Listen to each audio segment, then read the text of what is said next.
Hey everybody, I'm Gavin Glakas. I've got a quick tip about color for you. I'm going to try and demystify it and make it logical and manageable for you to deal with color. I suggest that you think about color, first of all, in terms of the color wheel.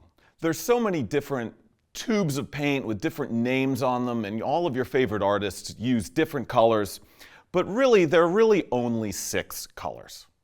And if you can think about everything in terms of not only these 6 colors, but their relationship to each other, it'll make this a lot easier for you. Now, obviously, stop signs are red and the sky is blue, and we can find all of those simple colors. But it's those secondary, those tertiary colors, those beiges, those browns, not only those skin tones, not only that are so hard for us to find as artists, but seem so magical when we see artists that we admire doing them right.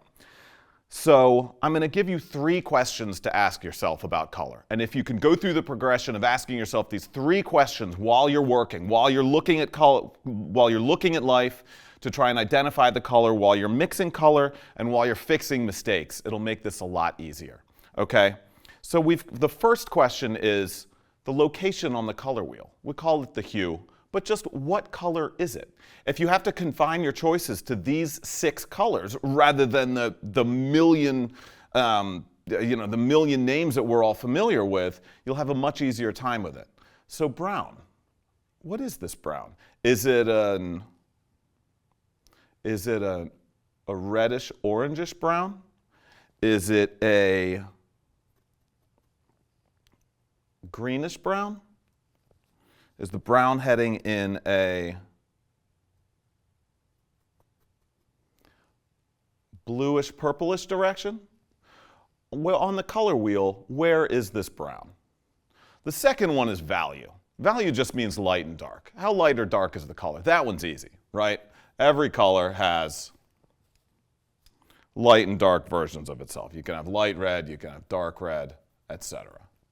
In relation to all the other colors on your canvas, how light or dark is your color?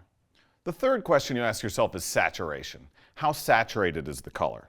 If we're talking about green, if you're outside painting landscapes, is the green that you see a pure green? First of all, probably not. But how saturated is it?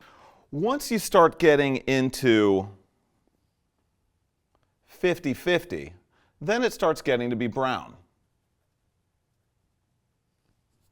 So you add a little bit of the complement. If you're trying to knock down a color, a little bit. At a certain point, it's 50-50, and then it's brown. And then if you keep adding red, it starts getting redder. So the 3 questions you ask yourself are the location on the color wheel, the value,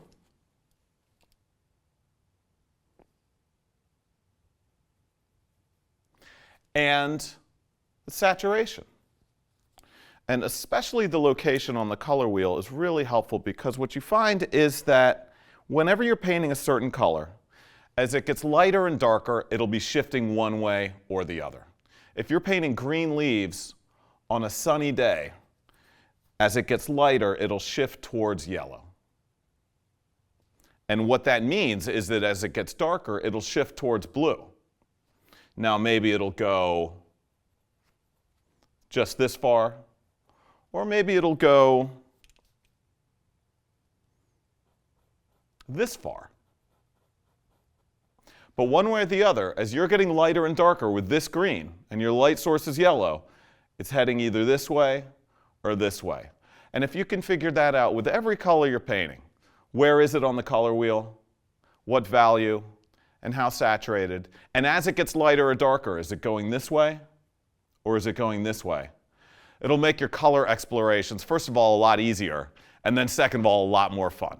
It'll give you the ability to push and pull and experiment and really play with what you're doing for maximum emotional effect. So thanks for joining me. If you're interested in learning more about this, you can check out my video. Take care, everybody.